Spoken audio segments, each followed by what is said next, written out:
Hello and welcome to the One Life Church devotional series where we cover the entire Bible in 20 months. Well, today's chapters are 2 Corinthians chapter 11, and we start a new book today, that of Ezra. Now, what's going on in 2 Corinthians chapter 11? Because Paul seems distressed and he's sarcastic. There's a hint of sarcasm in this chapter as he compares himself to what he calls false apostles. He's distressed because he says they're leading them astray. They're preaching a different Christ. They're preaching a different gospel. And he says, listen, you're comparing me to them. I might not be as eloquent as them, but at least I've got the truth. And he says they masquerade as apostles, where they're not really apostles. He says, be careful, because even Satan masquerades as an angel of light. He's saying, don't be flattered by what they've said to you, because it's not all as it seems. He says, you consider me a fool, but then he uses this as the height of sarcasm, verse 19. You gladly put up with fools, since you are so wise. In fact, you even put up with anyone who enslaves you and exploits you, who takes advantage of you, or puts airs, or slaps you in the face. To my shame, I admit that I'm too weak for that. He says, I can't get up to that. I can't slap you in the face. I can't abuse you. I can't steal from you. And he says, look, I could have told you that I'm a Hebrew. I could have told you that I'm an Abraham's descendant. But listen, this is what I'm going to tell you about. He says, I work hard.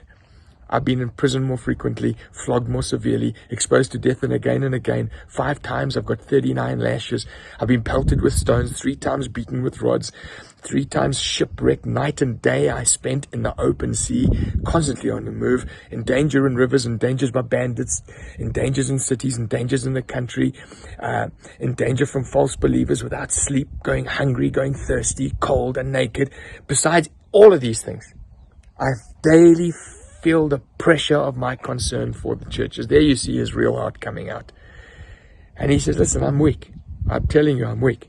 And he says, I'm also tempted. But what I'm going to boast on, I'm going to boast on my weakness, because it's not my strength that I'm trying to present to you. It's Christ's strength. It's him who is most powerful that you need to be worshipping and following. And then he says, just as he closes up the chapter, he says, remember, I even had to get let down off a balcony. I was let down through a wall when I was being hounded. He says, basically saying to them, I'm nothing much. I'm nothing much to listen to. I'm nothing much to see. I'm a weak guy, but I'm presenting Jesus and I'm presenting the gospel. And that is what I am so concerned that you do not abandon. Now, the book of Ezra was originally one book with that of Nehemiah, and then much later it was separated into 2 distinct scrolls or parchments, as you like. And so it's set in the Babylonian times where groups of Israelites were coming back to Israel. Now, those 2 books reflected 3 sections. Firstly, Zerubbabel coming back, rebuilding the temple. Then Ezra coming back to teach the Torah, to teach the people the ways of the temple. And then Nehemiah coming back to rebuild the walls around Jerusalem.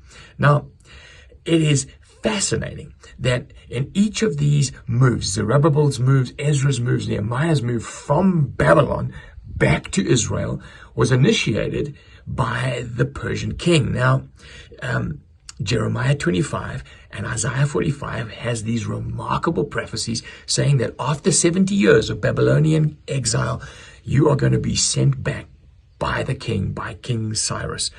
And so as soon as we read that a prophecy like that is being fulfilled, surely the other prophecies spring to mind. The one of the Messianic king coming in Hosea 3 and Isaiah 11.